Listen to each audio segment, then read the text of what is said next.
Malgré l'interdiction du préfet d'Antananarive, l'appel à manifester avait été maintenu à 11 heures précises. À l'heure dite, une foule compacte de plusieurs centaines de jeunes se rue vers un cordon de sécurité du centre-ville déployé par les gendarmes. Mais leur progression est rapidement interrompue par une pluie de gaz lacrymogène. Repoussés mais déterminés, les manifestants multiplieront les tentatives des heures durant pour atteindre la place de la démocratie, en vain.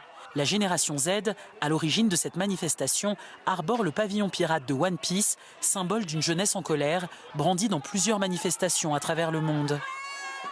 On a besoin d'eau, on a besoin d'électricité. Les entrepreneurs n'en peuvent plus. Les étudiants n'arrivent plus à vraiment étudier. On en a marre. L'université se fait détruire. On veut apprendre comme les enfants de ces putains de dirigeants. Sur cette banderole, marre de la dictature, de la corruption, de la pauvreté et de l'insécurité.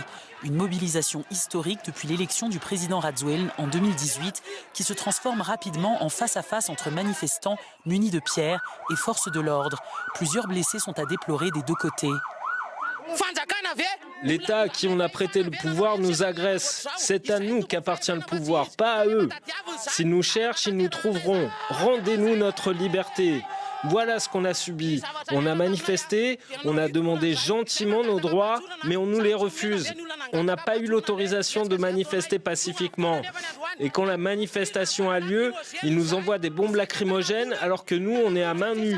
On n'a pas d'armes. Alors que la génération Z prenait un mouvement pacifique et citoyen, la situation dégénère.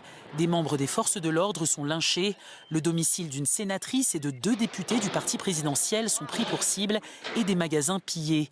La sénatrice, proche du pouvoir, dénonce une tentative de coup d'État par l'opposition.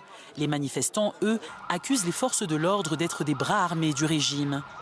On est tous malgaches, on souffre tous de l'absence d'eau et d'électricité et ils nous font ça. Si on se battait ensemble, le problème serait résolu. Mais eux, ils sont guidés par l'argent et c'est ça le problème. La mobilisation a été suivie dans plusieurs villes du pays. Sur les réseaux sociaux, la génération Z appelle à poursuivre le mouvement.